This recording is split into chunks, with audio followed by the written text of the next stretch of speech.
ये है talks news network और आप देख रहे हैं पॉलिटॉक्स, राजनीति का कच्चा चिट्ठा।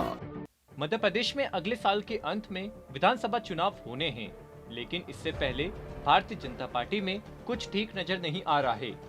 केंद्र सरकार में नागरिक उड्डयन मंत्री ज्योतिरादित्य सिंधिया अपनी वर्तमान पार्टी से कुछ खफा से नजर आने लगे हैं। अब ये एमपी विधानसभा चुनाव की आहट है या कुछ और, ये सब भविष्य के घर में छुपा हुआ है।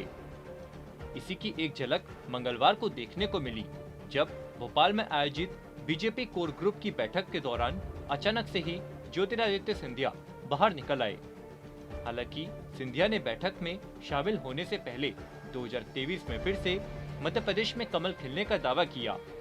वहीं बीजेपी नेताओं ने इस घटनाक्रम को लेकर कहा कि सिंधिया की तबीयत ठीक नहीं थी, उन्हें बुखार था, इस कारण वे बैठक से चले गए। वहीं सियासी जानकारों का कहना है कि क्या सच में सिंधिया की तबीयत खराब हुई थी या फिर ये सिर्फ एक बगावती ट्रेलर था। आपको बता दें, मंगलवार को भोपाल में बीजेपी कोर ग्रुप की बैठक प्रदेश भाजपा कार्यालय में आयोजित की गई है।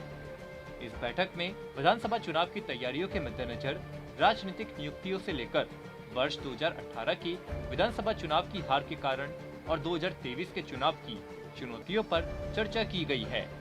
यही नहीं, बैठक में सत्ता संगठन की मजबूतियों और कमजोरियों पर सभी नेताओं की राय पर अब तक क्या कदम उठाए गए, इस पर कोर ग्रुप में चर्चा की गई है। लेकिन हाल ही में हुए जिला अध्यक्षों की नियुक्तियों को लेकर पार्टी में खींचतान जारी है।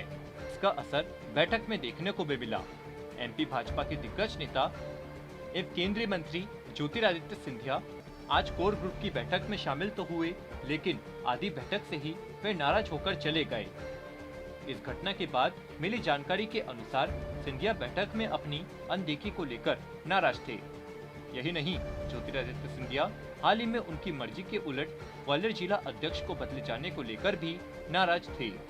सिंधिया ग्वालियर जिला अध्यक्ष को बदलना चाहते थे, लेकिन बैठक में उनकी बात को कोई तवज्जो नहीं दी गई, जिसके बाद वे बैठक से बाहर निकलकर चले गए। इस दौरान सिंधिया ने तल्ख अंदाज में कहा कि हमारी बैठक अच्छी चल रही है। वहीं बैठक में शामिल होने से पहले ज्योतिरादित्य सिंधिया ने पत्रकारों से बात करते हुए कहा कि 2023 में कमल का फूल फिर मध्य प्रदेश में खिलेगा, हम साथ में बैठकर जीत का संकल्प लेंगे। सिंधिया के बीजेपी कोर ग्रुप की बैठक से बाहर जाने की घटना ने सियासी गलियारों में एक नई बहस को जन्म दे दिया है। तो वहीं बीजेपी नेताओं ने बताया कि उन्हें बुखार था, इसलिए वे बैठक से इजाजत लेकर जल्दी चले गए। सियासी जानकारों का कहना है कि अगर सिंधिया को बुखार ही था तो फिर उन्हें बैठक में आने की क्या जरूरत थी। कुछ सियासी सूत्रों तो ये भी कह रहे हैं कि सिंधिया का भाजपा में लगातार बढ़ता कद बीजेपी के कई पुराने नेताओं को पसंद नहीं आ रहा है।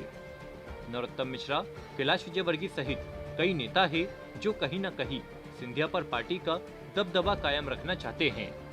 वहीं भाजपा आलाकमान एवं कुछ दिग्गज नेता ये भी अच्छी तरह जानते हैं कि अगर मध्य प्रदेश में सत्ता वापसी करनी है तो फिर सिंधिया को पूरी तवज्जो देनी ही पड़ेगी। बैठक के बाद नरेंद्र सिंह तोमर ने कहा कि बीजेपी एक जीवंत राजनीतिक दल है, जहां 365 दिन काम होता है। लगातार काम के मद्देनजर कोर ग्रुप की बैठक होती रहती है।